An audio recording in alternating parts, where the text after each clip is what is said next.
इन दिनों जहां दुनिया भर के हुक्मरानों की नज़रें पाकिस्तान और इंडिया के हालात पर थीं, वही बरतानवी जरी दिल्ली इकोनॉमिस्ट ने ऐसी खबर दी थी जिसने दुनिया ही नहीं बल्कि इंडिया को भी हैरान करके रख दिया था। पाकिस्तान के पास ऐसे छोटे एटम बम भी हैं जो महदूद पैमाने पर तबाही मचाते हैं। इकोनॉमिस्ट ने खबरदार करते हुए ये भी लिखा था, अगर इंडिया पाकिस्तान में सर्जिकल स्ट्राइक करता है तो पाकिस्तान अपने छोटे एटमी हथियार उगेला सकता है। दी इकोनॉमिस्ट ने जिन छोटे एटम बमों की बात की उन्हें बैटलफील्ड वॉर हट्स भी कहा जाता है।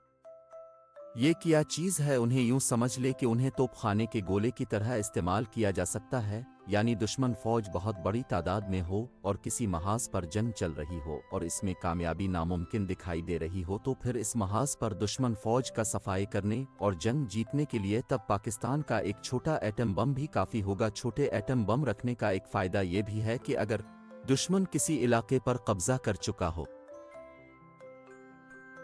और इसे दुश्मन से हासिल करना नामुमकिन दिखाई दे रहा हो, तो उन छोटे जौहरी हथियारों के जरिए इस दुश्मन की फौज से वो इलाका न सिर्फ दोबारा हासिल किया जा सकता है बल्कि दुश्मन की जितनी भी फौज इस इलाके में मौजूद होगी, सिर्फ एक छोटा एटम बम वहां दुश्मन के तमाम फौजियों को मिटाने के लिए काफ़ी होगा। इन छोटे एटम बम्बों के हवाले से यहाँ एक और बात बड़ी अहम है कि दुनिया में इस वक्त जिन 9 ममालिक के पास एटम बम और हाइड्रोजन बम मौजूद हैं, इनमें से सिर्फ चंद ही मुल्क ऐसे हैं जिनके पास ऐसे छोटे एटम बम हैं और पाकिस्तान उन्हें ममालिक में से एक है। और ये भी हो सकता है कि पाकिस्तान के पास ऐसे और भी खुफिया हथियार हों जिनके बारे में दुनिया और उनकी खुफिया एजेंसियों को भी कोई खबर ना हो और उन हथियारों का पता दुश्मन को जंग में ही चले। पाकिस्तान ने अपने पौने 200 एटम बम पूरी दुनिया की मुखालफत मोल लेकर बनाए थे। तारीख, वाक़यात, हालात और हमारे मुल्की हमसायों पर नज़र डाली जाए तो ये कहना गलत ना होगा कि एटम बम पाकिस्तान की और पाकिस्तान एटम बम की हिफाजत कर रहा है। दुनिया में 7वां सबसे बड़ा एटम बमों का ज़ख़ीरा इंडिया के पास है। इंडिया ने अपनी मुख्तलिफ लोकेशंस पर 166 एटम बम रखे हुए हैं और जाहिर सी बात है इंडिया ने उन्हें पाकिस्तान और चीन से लड़ने के लिए रखा हुआ है। यहाँ एक अहम बात यह है कि इंडिया के अपने ही 2 हमसाया ममालिक से नहीं बनती, वो दोनों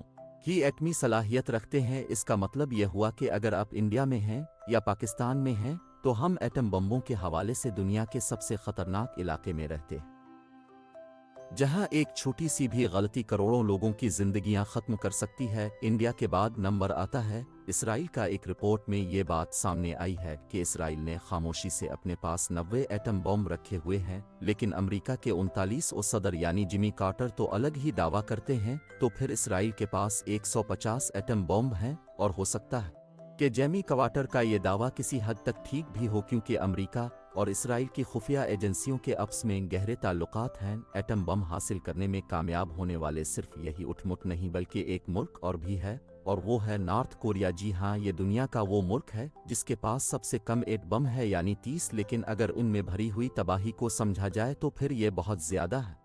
नॉर्थ कोरिया का दावा है कि वो ऐसा छोटा एटम बम तैयार कर चुका है जो दूर हदफ को निशाना बनाने वाले मिसाइल में नस्ब किया जा सकता है, जो कि अमेरिका तक पहुंचने की सलाहियत रखता है। यहाँ एटम बम बनाने से ज़्यादा ज़रूरत इस बात की है कि दुनिया इन मुल्कों के तनाज़ात को खुल्क करवाएं, जिससे दुनिया को बरजंग देखनी पड़ सकती है।